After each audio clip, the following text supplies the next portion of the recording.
ईश्वर भिन्न रूप में होने पर भी एक ही है।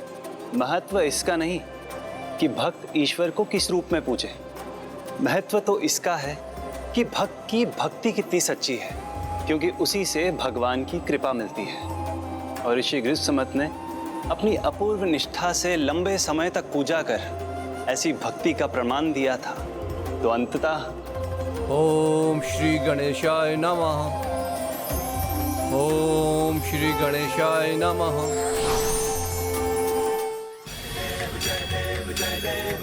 प्रणाम प्रभु। मैं धन्य हो गया प्रभु, मैं धन्य हो गया। कहो वत्स, क्या चाहते हो तुम? भक्त क्या चाहता है प्रभु?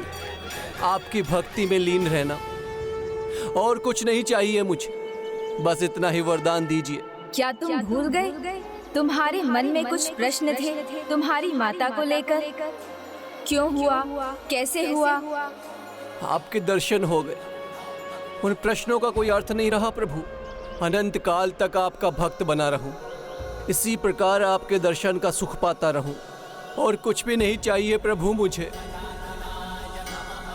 भक्ति का सुख मांगकर तुमने सब कुछ पा लिया है गृहस्मत। भक्त भक्ति में लीन रहे तो उसका ध्यान रखना मेरा कर्तव्य है गृहस्मत। मुझे तुम्हारी सभी इच्छाएं ज्ञात हैं। मैं तुम्हें वरदान देता हूँ, अब ना तुम्हें कोई अपमान सहना होगा और ना ही तुम ग्लानि के भागी रहोगे। मैं तुम्हारी माता को भी तुम्हारे उस शाप से मुक्त करता हूँ।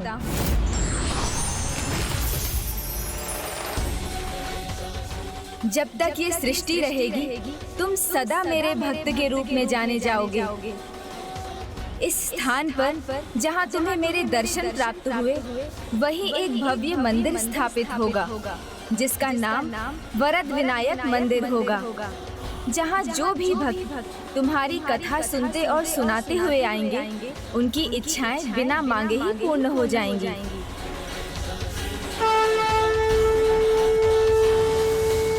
प्रभु तो अंतर्यामी है, भक्त के अंतर में क्या इच्छा है ये उन्हें ज्ञात है, और जो उनकी सच्ची भक्ति करते हैं प्रभु उनकी मनोकामना अवश्य पूर्ण करते हैं। तब तो स्वामी प्रभु वरद विनायक को ये भी ज्ञात होगा कि मेरी क्या इच्छा है।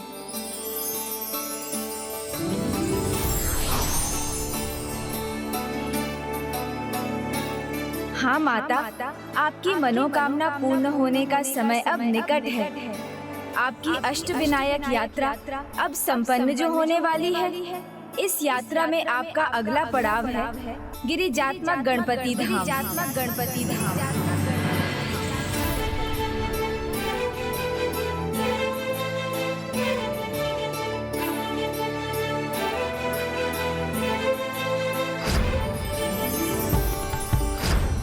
स्वामी, यहाँ देवी पार्वती के होने का आभास क्यों हो रहा है मुझे? वो इसलिए देवी क्योंकि इस मंदिर की महिमा का संबंध बहन पार्वती से है।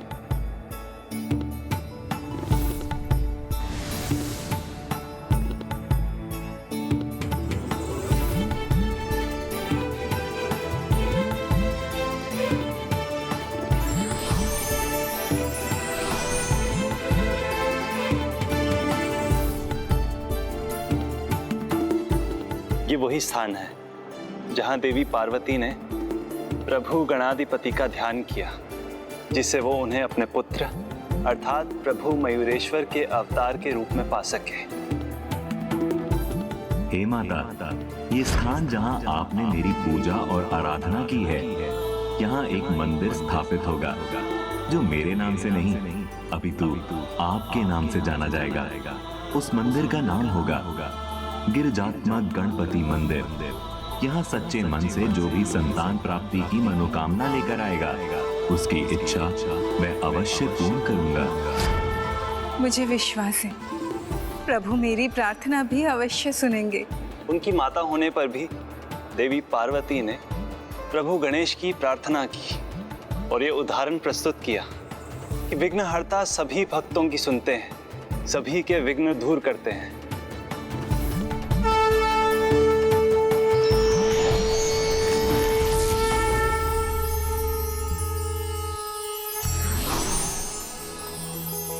नमस्ते ब्रह्मरूपाय विष्णुरूपाय ते नमः। माता, नमस्ते रुद्ररूपाय करिरूपाय ते नमः। विश्वरूप स्वरूपाय नमस्ते ब्रह्मचारिणे भक्तप्रियाय। वो समय भी शीघ्र आएगा माता, किंतु अभी तो आपको अगले अष्टविनायक धाम विघ्नेश्वर विनायक धाम जाना है।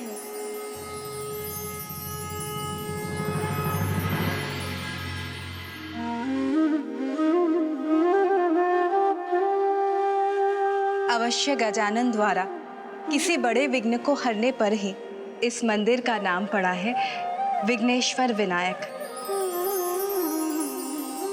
मेरी जिज्ञासा को शांत कीजिए ना स्वामी, बताइए ना, उन्होंने यहाँ किसका विघ्न हरा था? विघ्न तो प्रभु हरते ही हैं, किंतु यहाँ एक विचित्र बात हुई थी। इस मंदिर का नाम विघ्न हरने के कारण नहीं, एक विघ्न रूपी असुर के कारण पड़ा था।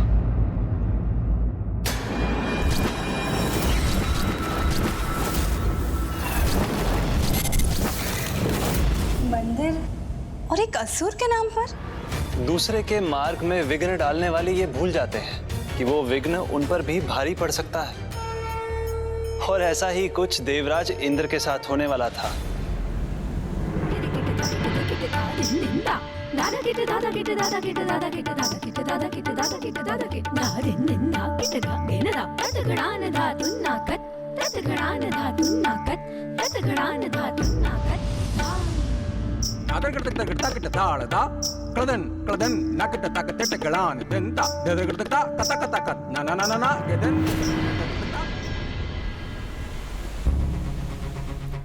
कैसा प्रकाश है ये?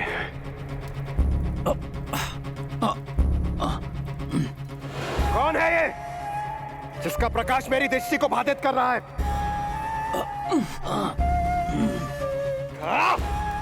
किसका दुस्साहस है ये जो बार बार मेरे आनंद में बाधा उत्पन्न कर रहा है? अभी जाकर से दंडित करता हूं। नारायण नारायण। प्रणाम देवऋषि। व्यर्थ में क्रोधित हो रहे हैं आप देवराज। ये तो किसी के यज्ञ का परिणाम है, इसे कैसे रोकेंगे आप? देवऋषि कौन है ये? राजा अभिनंदन, जिसकी तपोशक्ति शीघ्र ही आपकी शक्ति से भी अधिक होने वाली। नारायण नारायण। ओम स्वाहा, ओम स्वाहा, ओम स्वाहा, ओम स्वाहा, ओम स्वाहा, ओम स्वाहा, ओम स्वाहा, ओम स्वाहा। तो ये है राजा अभिनंदन जो अनंत यज्ञ कर रहे हैं। ये कोई साधारण यज्ञ नहीं है देवराज। इसे रोकना कदाचित आपके लिए कष्टदायी भी हो सकता है। सावधान रहिएगा देवराज। नारायण नारायण। ओम स्वाहा, ओम स्वाहा, ओम स्वाहा। राजा अभिनंदन, जिसकी तपोशक्ति शीघ्र ही आपकी शक्ति से भी अधिक होने वाली। ओम स्वाहा। देवऋषि ने मुझे सावधान अवश्य किया है, किंतु मुझे कोई न कोई युक्ति अवश्य ढूंढनी होगी। राजा अभिनंदन मुझसे अधिक शक्तिशाली बन जाए, उसके पूर्व मुझे इस यज्ञ को रोकना होगा। देवराज। ओम स्वाहा, ओम स्वाहा, ओम स्वाहा। इस यज्ञ की ऊर्जा से मैं स्पष्ट रूप से देख नहीं पा रहा, क्या तो मुझे शीघ्र कुछ करना होगा। ओम इस यज्ञ स्थल पर पहुंचना ही होगा। ओम स्वाहा, ओम स्वाहा। राजन। प्रणाम देवराज। राजन, अपने यज्ञ को सफल समझिए, क्योंकि मैं देवराज इंद्र स्वयं यहाँ आया हूं। आपको आशीर्वाद देने के लिए। मैंने अपना यज्ञ किसी फल की अभिलाषा से नहीं किया है देवराज। जो फल मुझे प्राप्त हो रहा है वो स्वतः ही हो रहा है और ऐसा ही आगे भी होगा। ये तो मेरे तप का ही फल है जो आप स्वयं मुझे दर्शन देने प्रकट हो गए। किंतु राजन, किंतु अभी मुझे अन्य देवताओं और स्वयं त्रिदेवों के दर्शन भी प्राप्त होंगे। तब तक मैं अपना ये यज्ञ कदापि नहीं रोकूंगा। मुझे क्षमा कर दीजिए देवराज।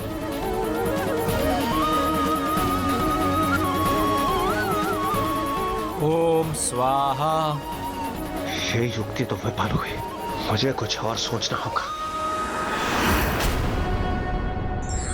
राजा अभिनंदन का यज्ञ सफल हो और यज्ञ की शक्ति का दुरुपयोग करें और स्वर्ग पर अपना आधिपत्य स्थापित करने का प्रयास करें। उसके पूर्व हमें राजा अभिनंदन को रोकना होगा। उचित कह रहे हैं देवराज, हमें कुछ तो करना ही होगा। राजा अभिनंदन मुझसे अधिक शक्तिशाली हो जाए, कदाचित मेरा सम्मान कोई नहीं करेगा।